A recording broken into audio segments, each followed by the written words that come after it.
Hey guys, welcome back for another video. Today I've got the brand new S1 communicator from ASMAX. We're going to unbox it real quick, run through all its features, throw it on my helmet, take it out on the road, give it a full test. I'm going to bring it back, measure it, and then update the comparison chart on twowheelobsession.com. First impression, I thought it was black, but it's actually kind of like a gunmetal gray metallic flake. That looks really sharp. Got a big click button there, USB-C on the bottom, probably have an O-ring on the cable, dedicated volume up and down click buttons on top, got a USB charge port on the rear, and that looks like it. It's very lightweight. This thing feels like a feather. This plug door is a little finicky to put in. You've got to get it in the slot itself and then make sure that it's in there straight because it's at an angle. The door is angled this way, but the port is straight. So it's kind of funky when you shove the end in there. Just make sure it's fully closed if you ever take that open. Big box of stuff. Got a boom mic, clip and surface mount. Nice braided USB A to C charge cable. Speakers, I'll take these out and examine them closer in a second. Stickers, and a pack of wet wipes for some reason. And then a very nice looking user guide. In the speaker bag, we've got spacers and Velcro adhesive mounts. Interesting looking plug. This thing is chunky. Usually it's just the actual USB-C connector with the little O-ring around it, but this is a whole rubber injected piece. So let's see how that goes on. Oh, I see. That's actually a really good fit. It creates a seal around the inner and outer edges of the casing. So there's no O-ring on the connector itself. It's just completely around it. And that's a very nice fit. I dig that. That's a good, thoughtful design. All right, let's take a look at the speakers. They are hefty. They have some good magnet weight to them, and they do stick just from magnetic field. We've got plastic all the way to the edges.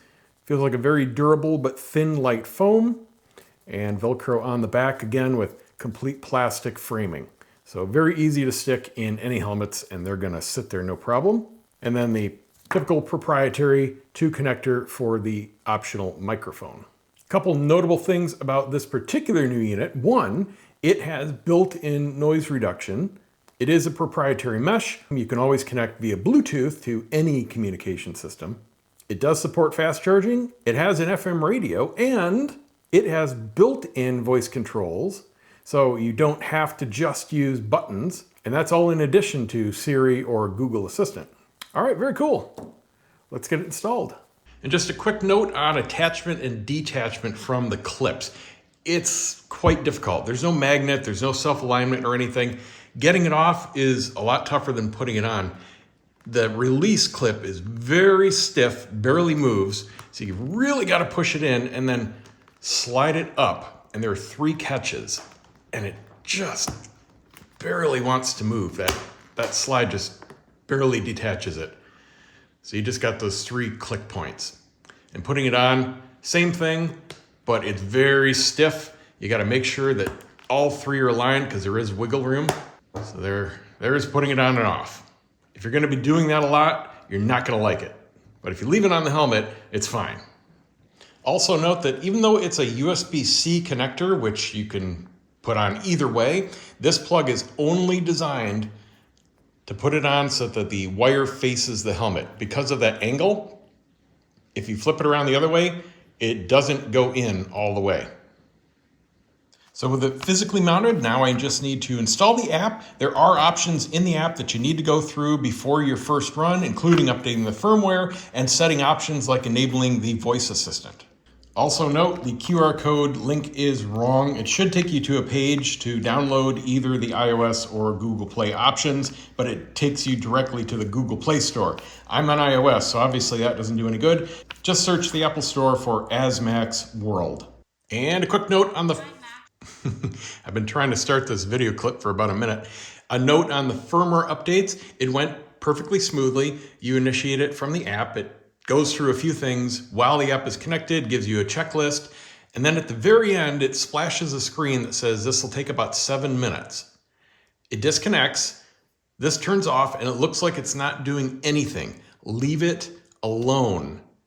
I just walked back here, it's been about 5 minutes, and it was rebooting a few times and giving the battery indication, said firmware update initiating, successful, all that good stuff, but all on its own, and it just reconnected by itself to the app. But there's no indication, there's no lights flashing or anything that it's doing anything in the background. So just walk away after you start that firmware process. All right, so let's get the real important stuff out of the way. Excellent sound quality. Not quite the loudest out there, but more than enough. I've got earplugs on. Of course, I'll take it out at the end here on to more highway speeds just to verify, but I have absolutely no problem with what this is putting out. Very neutral sound signature. I expect a normal looking shelf. We've got no appreciable distortion. It's better than 90% of them out there. It's like wearing a very nice set of headphones. I've got a nice stereo image in my head. It's a pleasure to listen to.